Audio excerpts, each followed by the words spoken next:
This video talks about the method of solving first-order linear differential equations. Please note this method is specific to first-order linear differential equations. If you have linear differential equations that are higher than first order, there is another more preferred method that people use. So specific to first order. So starting off, let us look at what first order linear differential equations look like. So remember, linear means you don't have any of your terms, any of your dependent variable entities raised to any power other than 1. Okay? So you've got your derivative all by itself, only raised to the first power. It's okay if he's multiplied by independent variable guys, but cannot be multiplied by any other dependent variable entity. And here we've also got the dependent variable y. Y is only being multiplied by somebody who is not a dependent variable. Now, standard form actually does a little bit of algebra typically on your differential equation. And what you do is you go ahead and you move every term, and this is terms when we're talking about adding or subtracting terms. Move all your terms that have your dependent variable in them on the same side. Any term that only has an independent variable gets shucked over to the other side. Okay. If you have anything being multiplied by your first derivative, you divide everybody through by that thing that you multiplied by the first derivative. This now converts you into standard form. First derivative is all by itself, plus something that's only independent variables multiplied by your dependent variable equals something that's only independent variables. Okay. And notice here, these are just x's and y's. You'll typically see other variables when you see these type of equations. Okay. The special thing about first order linear differential equations is this thing called an integrating factor. An integrating factor is simply going to be an extra term that we throw in there that's going to make our life easier when we try to integrate or undo these derivatives that are inside of our differential equation. Now for first order, the integrating factor is special. Your textbook calls it mu, so it kind of looks like a U with an extra thing out front. The actual variable in play is whoever the independent variable is. So if your independent variable is t, all this would change to t's. Remember, t is the most common independent variable. Now, the actual formula for your integrating factor is e, and up in the exponent of the e is the integral of this p function, where p was whatever was being multiplied by your y component after converting the differential equation into standard form. So, here's the method. First thing you do is you make sure that your differential equation is written in standard form. Next thing you do is you identify your p function and your q function. Don't overthink them. Q function is the stuff on the other side of the equal sign, and the p function is whatever's multiplied by your dependent variable. Then you calculate your integrating factor. Notice you can't calculate that integrating factor until you figured out who your p function is. Next, we're going to multiply the entire differential equation, the differential equation that was in standard form, by your integrating factor. Then we're going to actually integrate. And at this point, you'll be able to integrate. And then after you've integrated, you're at the point where you've got the solution. It just might be an implicit form. So you go ahead, you solve for your dependent variable as needed. And just as a heads up, we're going to need this integrating factor because behind the scenes here, we're actually undoing a product rule. So it's like integration by parts on steroids. So let us look at a motivating example or an illustration of what we're going to be doing. So first thing you do is we write the equation down in standard form. I just straight up copy the differential equation that we were given. And notice here, your derivative already has a coefficient of 1. Your y is not multiplied by any other y's. And over on the other side of the equals, we only have x's or independent variables. So we're already in standard form. No adjustment needed. So now we're ready to identify our p and our q function. Q function is, once you're in standard form, everything on the other side of the equals. And your p function is whatever's going to be multiplied by y. Again, those directions are only true if you're in standard form. Okay. After identifying your p and your q functions, you're then ready to compute your integrating factor. Now, I'm going to do it in 2 stages, but typically people go ahead and put it all together. The only reason I went ahead and did this in 2 stages is because when I was typesetting it, it was hard to read when it was all put together. Okay. So first thing you'll do is you go ahead and you integrate your p function. So in our case, our p was 3. The antiderivative of 3 was 3x. Please note we are not going to need the constant of integration. It does in fact cancel out. Actually, let's go ahead and put it back in here and we'll see where it cancels. Okay. Notice what we'll then do. The actual integrating factor will be e raised to the integral.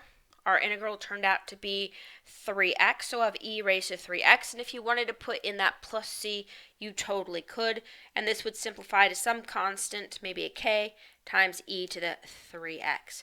Notice there that k is going to be the thing that's going to cancel out here in just a second, so you won't need it.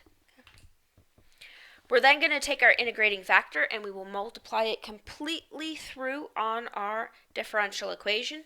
So remember where our differential equation was. It was right up here.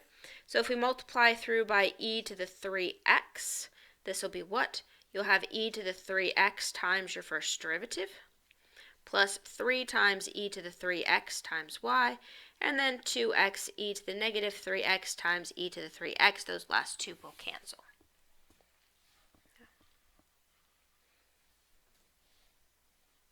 And these last two will totally cancel out. Okay? Now, in order to check to see if you did this right, one of the things that happens with the integrating factor is you should always get the following to occur. You should always get your integrating factor, in our case our 3x, that when you multiply it by your dependent variable, whoever your dependent variable is, in our case y, and then take the derivative of that product, it is supposed to be something super duper helpful. So here, when we take the derivative of the integrating factor, we'll get 3e to the 3x. You have your original second term, so product rule here. Then you have the original first function, which is e to the 3x, multiplied by the derivative of our second term, which is our y, our dependent variable. Now, notice what we have here. Now look back over to where we're currently working.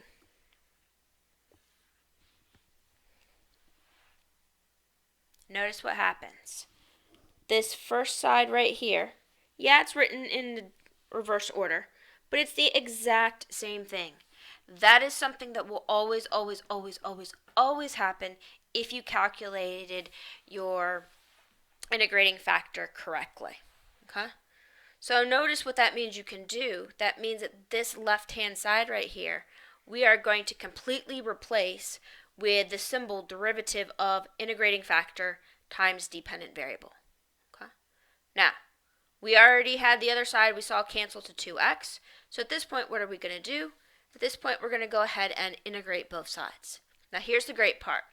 The derivative and the integral sign are going to cancel. And we're simply going to get the product e to the 3x, the integrating factor, times y. Now the other side, we actually have to do a little bit of work. And on the right-hand side there, the antiderivative of 2x is x squared. Don't forget your constant of integration. Now, we are totally ready to solve for y. Notice, there's y. We're just going to divide both sides by e to the 3x. And remember, when you divide both sides by e to the 3x, that is exactly the same thing as multiplying all sides by e to the negative 3x. It does not matter whether you keep this in a fraction or do the negative exponents like what I did. Now, normally you'd be done, except we have an initial condition up there. So we're good to go in terms of actually figuring out what our constant of integration is. We can plug in and solve for it. So if we plug in, we'll have negative 2 for y. We'll have x is 0. X is 0, x is 0. Notice what happens. This first term completely zeroes out. E to the 0 is 1. And this tells you that c is negative 2. Or your final answer is, the solution is y equals x squared times e to the negative 3x minus 2 e to the negative 3x. And if you wanted to factor out the e to the negative 3x, you could. If you wanted to keep it in a fraction, that's totally fine too. So this is the overarching story of dealing with first-order linear differential equations, and in fact, all of them are exactly identical. The only thing that's going to change is the integrals that you use when you compute your integrating factor and when you actually integrate your formulas that you have. Now, I mentioned a plus c over here with the integrating factor wasn't needed, and then we forgot to keep putting in as we went. So let me go back and show you why it's not needed. So here, you naturally get your plus constant. I'm going to claim you'll never need to remember it. Here, plus c, which we said reduced to some coefficient out front for your integrating factor. Now, when you multiply through by your integrating factor down here, notice what would change. This first term would have now a k in it. This second term would have now a k that went with that e to the 3x. And over here at the end, we'd have a k as well. But notice all terms now have k. So there is no change when you jump down to the next line, because why? That k would be divided out of each one of those components. And this is why people don't bother to put the plus c in when they're computing the integrating factor, because whether you put it there or not, it will cancel out once you start using your integrating factor. Okay? So let us look at why this integrating factor will always work, and then we'll jump and look at a couple more examples. So why would we use the integrating factor? Okay.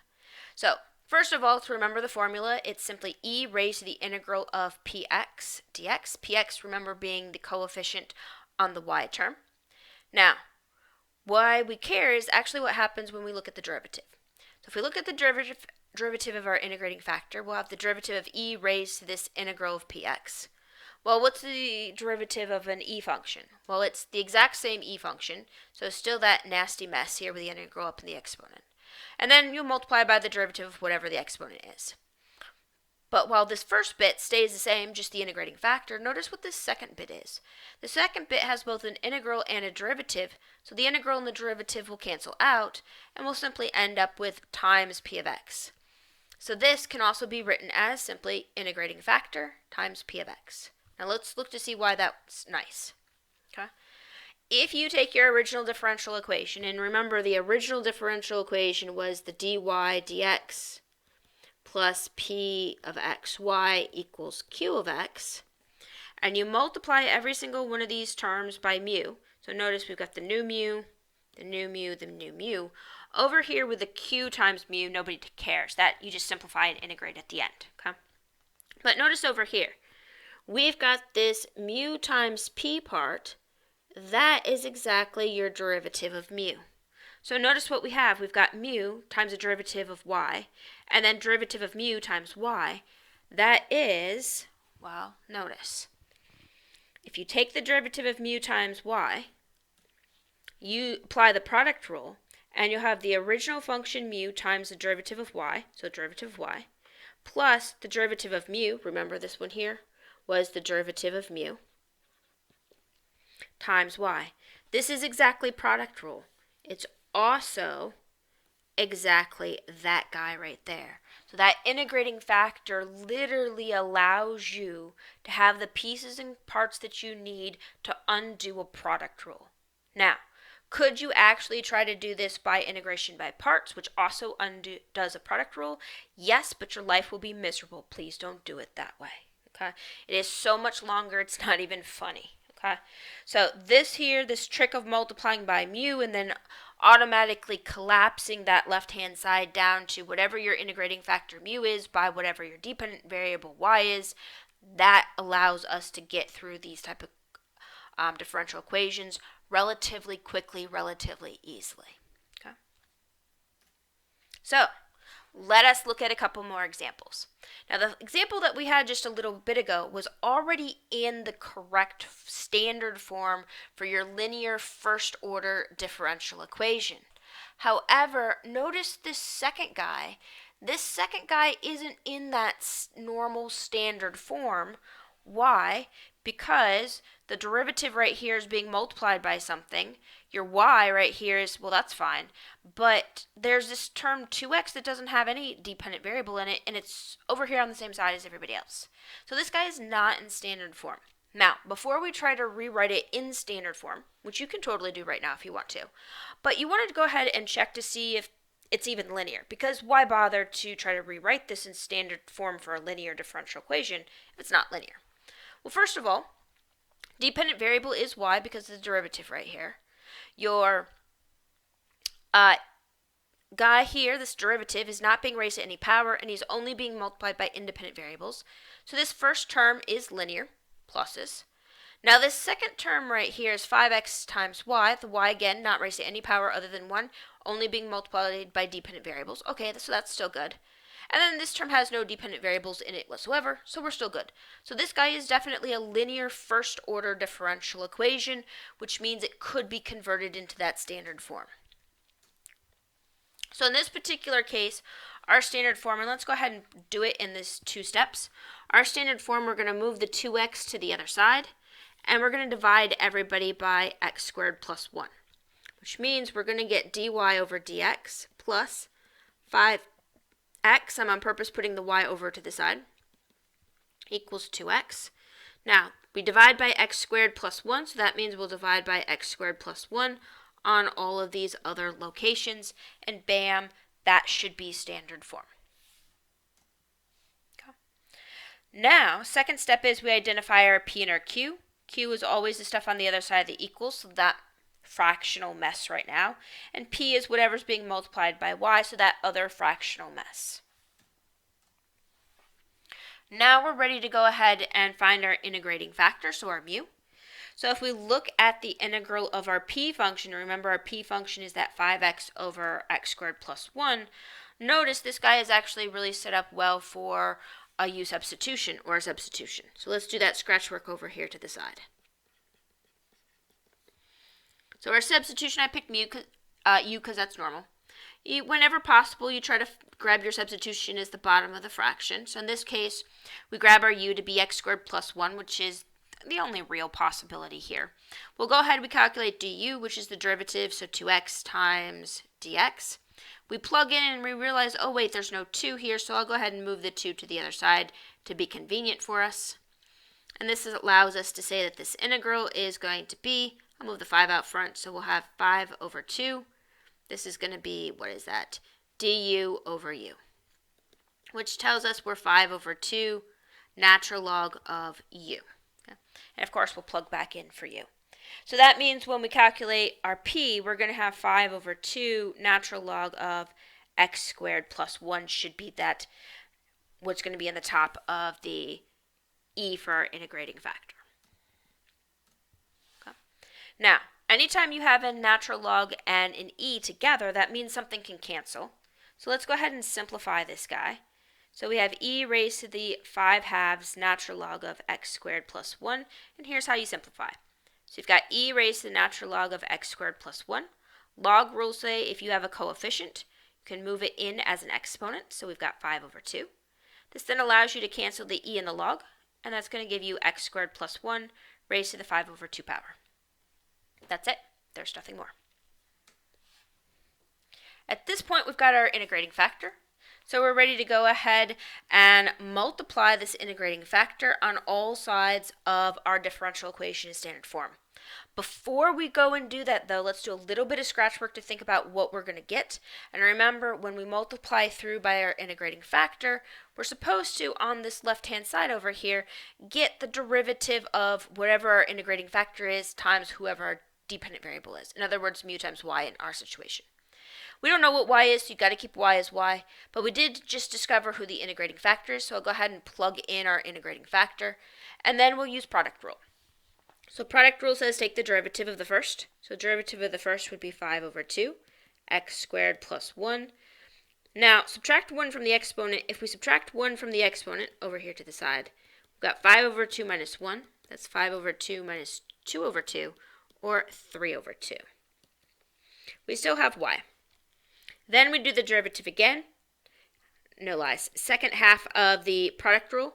So x squared plus 1 raised to the 5/2, now multiplied by the derivative of y.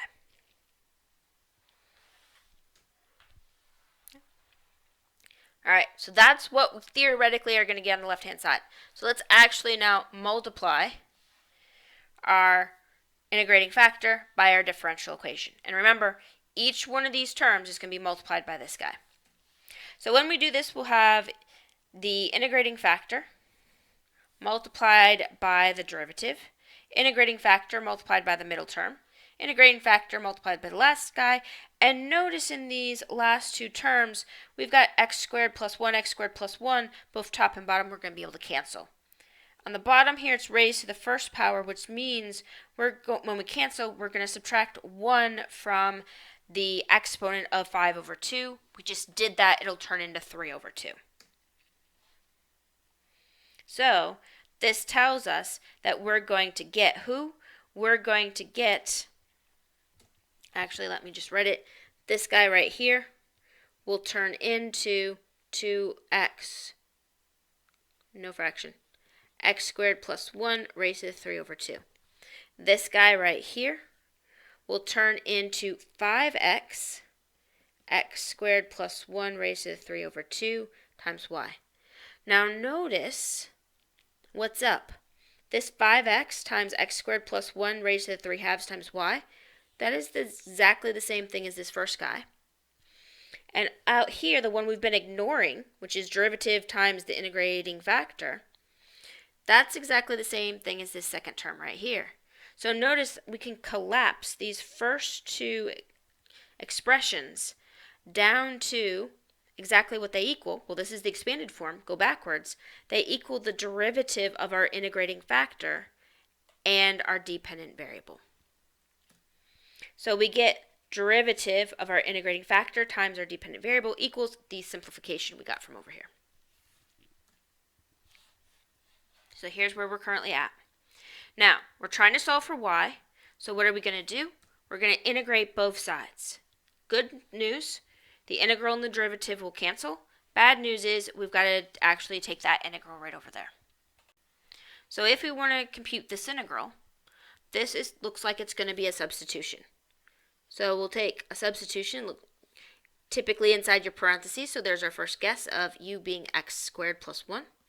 Let's check it. Du is going to be 2x plus dx. Ooh, we've got the 2x, we've got the dx. So this side right here is totally going to equal an integral of, it looks like u to the 3 halves du. Well, that's somebody we can totally calculate. We'll add 1 to the exponent. If we add 1 to the exponent, there's the 5 halves. Multiply out front by the reciprocal of the new exponent, and you'll have a plus c. Now, we'll plug back in the x squared plus 1.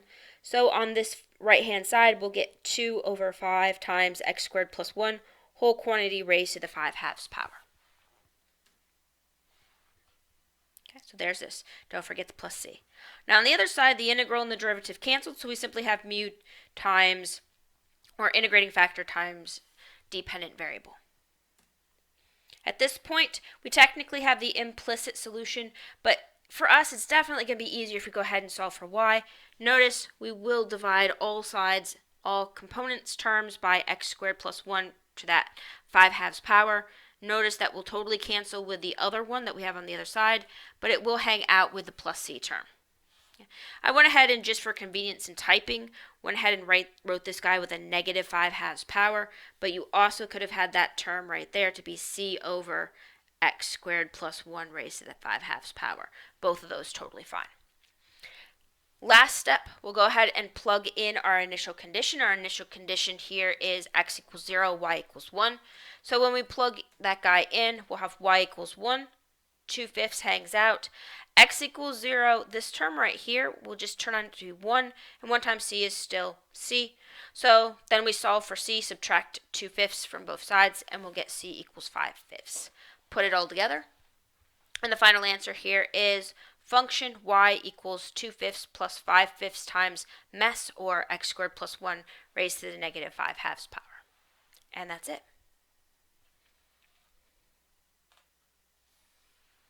All right. So, remember with initial value problems, there is something called existence of solutions, which just means a solution does exist. There's also uniqueness of solutions, that means you actually get only one solution. It turns out with first order differential equations, you don't have to use that theorem one that we had back from chapter 1 of the book. You can in fact have something specific to first order linear. Okay? And it's specific to these special functions p and q. If those two guys are continuous in a location that contains your initial value or your initial condition, what that means is your solution will be unique. Okay? So all you have to check is, are your two functions p and q continuous on that same little location where your initial condition is? If the answer is yes, you'll get a unique solution. If the answer is no, stuff can go haywire. So for example, suppose you have this differential equation with this initial condition. We've got x times derivative of y equals 2y plus x squared times cosine x. And in this particular case, first thing that you'd check is you'd say, hey, is it linear? Well, first derivative of y, so it's first derivative, first order, that's good, times x, okay, that term's linear. 2y, yep, that part's linear. And x squared cosine x, the cosine x and the x squared term would be a problem if the y's were inside of them, but because they're all independent variables, you're perfectly fine. So if we write this in standard form, we've got two issues. The 2y will need to come to the other side, and the x will need to be divided through on all pieces and parts. So if we divide through by the x, the 2 in front of the y will now get a 2 over x. The x will disappear from in front of the derivative, and we divide the x cubed cosine x by x. It'll cancel with the x cubed and drop us down to x squared. So now we're in standard form. We identify our p and our q. And don't forget here, p does incorporate the sign in front of it. So here, since we're subtracting, you will get a negative 2 over x. And this guy here is not continuous everywhere. In fact, it's not continuous if x equals 0. Now, the q function is x squared times cosine x. Here, this guy is actually continuous for any value of x. And notice, in both of these two situations, what y equal doesn't matter whatsoever. So the only thing we have to avoid in order to get a unique solution is when x equals 0. We look back at our initial condition, we see that x is supposed to equal pi. 0, pi are not the same thing. So yes, in this case, we should get a unique solution. So let's actually push forward with this example. Okay. So we just found that the standard form for this example was the first derivative of y minus 2 over x times y, all equals x squared times x squared times cosine x, and we've already computed both the p function and the q function. Remember, p function right here was negative 2 over x. Okay, so when we integrate that, I'm just plugging in the p function right here, we will get negative 2 natural log of x. Technically speaking here, there should be absolute values on that, but it will be taken care of naturally in just a little bit. To actually get the integrating factor, don't forget to put all of that mess up into an e. So we have e of the integral of p of x, which is really just e raised to the negative 2 natural log of x. And here's where you got to worry about things. So this is pull the negative 2 in, so you'll get natural log of x. Pull the coefficient of 2 into an exponent. The natural log and the e will cancel, and you will just get left with x raised to the negative 2 power. Okay? So this is your integrating factor. We're now going to multiply that integrating factor by our derivative. So the little bit of scratch work, and you can do this either before or after you multiply everything by your integrating factor. Here, we're going to check to see what we're going to need to get. We have our integrating factor times y. Our integrating factor was x raised to negative 2 power. So when we take the derivative of that, we'll get negative 2x raised to the, subtract 1 from the exponent, so that's negative 3, times y, plus, well, the original guy, so x raised to negative 2, times the derivative of y. That was so trying to be a d on the bottom. Okay? So that's what we're supposed to get on our left-hand side. So let's see if we do. When we multiply our differential equation by x raised to the negative 2 power, we will get x raised to negative 2 power times our first derivative, then a minus x to negative 2 power times 2 over x times y, then x to negative 2 power times the x squared cosine x. And notice things totally cancel. So here, the x squared and the x to negative 2 are going to cancel. Here, we're going to get some cancellations as well. So it's up to you if you want to pull the 2 over x into 2 times x to negative 1, or drop the x to negative 2 down into 1 over x squared. In either case, it will simplify here as 2 over x cubed. And please note, that's exactly the same as 2 over x cubed right over there. And like I said, it doesn't matter which format. Okay. So notice, let's check to see if we've actually got all these pieces and parts. We've got the negative. We've got the 2 over x cubed, we've got the y, so we've got this term just fine right here. And this other term was x to the negative 2 derivative. Yep, we've got both of these terms right there. So While our right-hand side is going to be cosine, our left-hand side is going to be our derivative of the product of the integrating factor and your dependent variable. And that's it. Please note this is the most important step right here where you collapse everything together. Next step is we're going to go ahead and integrate. So when we integrate both sides, the integral and the derivative will cancel, and we'll just have to calculate the antiderivative cosine on the right-hand side. Antiderivative of cosine is sine, and then we'll just have integrating factor times y on the far side. So at this point, we technically have an implicit solution. We haven't dealt with our initial condition yet, and we haven't solved for y yet. So let's go ahead and do both of those. So first thing, if we solve for y, we'll divide both sides by x to the negative 2, or easier, multiply both sides by x squared. In other words, get rid of the x on the left-hand side.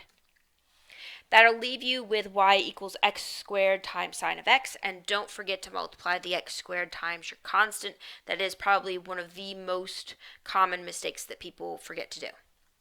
Now, at this state, we've got what y equals, so we're ready to plug in our initial condition. We'll plug in 3 for y and pi for x. So everywhere there's a y, the one place we plugged in 3, and the many places that there was a x, we plugged in the pi. We will have to figure out what sine of pi is, so we'll do that next. Oops. I guess I didn't actually throw it in. Sine of pi is 0, so when we solve for c, or when we simplify the right-hand side, we'll simply get c times pi squared, all equals to 3. So when we solve for c, we'll get c equals 3 over pi squared. Putting that all together, our final answer here would be y equals x squared times sine plus 3 over pi squared x squared.